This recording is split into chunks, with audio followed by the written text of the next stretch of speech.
Mbunge wa takwimu wakuu wa serikali zetu ya Tanzania bara na Zanzibar, Mama Anna Makinda, kamisa wa sensa ya watu na makazi ya mwaka 2022, lakini pia spika wetu mstaafu wa bunge, wawakilishi wa wakuu wa mikoa ya Dar es Salaam na Pwani, wakuu wa taasisi mliopo hapa na wenzangu wenye viwanda ambao mmehudhuria katika kikao hichi asubuhi ya leo.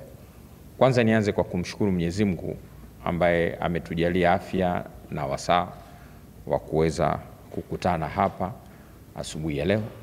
Lakini pili ni kushukuru wewe waziri wetu Dr. Jafo kwa kuwa umeweza kutenga muda wako. Tunafahamu una ratiba ngumu na majukumu ya taifa na kimataifa, lakini umepata nafasi ya kujumuika nasi katika mkutano huu leo. Kwa kweli tunakushukuru sana, na hii inaonyesha kwa jinsi gani unathamini maendeleo ya sekta hii muhimu kwa maendeleo ya nchi yetu. Lakini pia nitakuwa mtofu wa fadhila bila kuwashukuru nyote ambaye mmeacha shughuli zenu na mmekuja hapa leo katika kujadiliana jambo hili muhimu la kupitia taarifa juu hii ya sensa ya uzalishaji yenye reference ya mwaka 2023.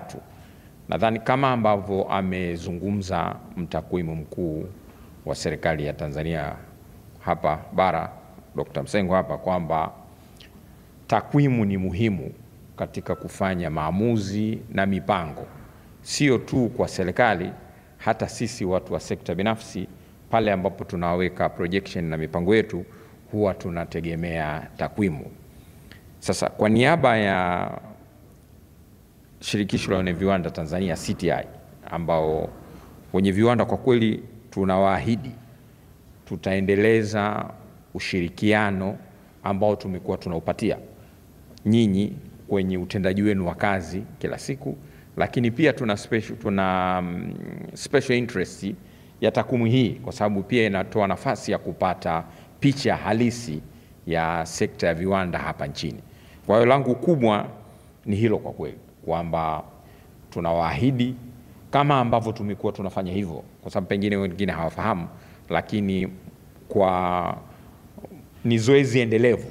Wenzetu wa taasisi ya takwimu huwa wanakusanya takwimu mbalimbali kutoka huko viwandani, wanatutumia madodoso na huwa tunayajaza na kuwapelekea. Kwa hiyo hii tu ni sensa maalumu ya kuangalia uzalishaji. Kwa hiyo ambalo ninaweza kusema bila kuchukua muda mwingi ni hilo, kwamba sisi kama wenye viwanda tunawahakikishia tutawapa ushirikiano wa kuwapatia taarifa sahihi zinazohitajika ili kukamilisha zoezi hili.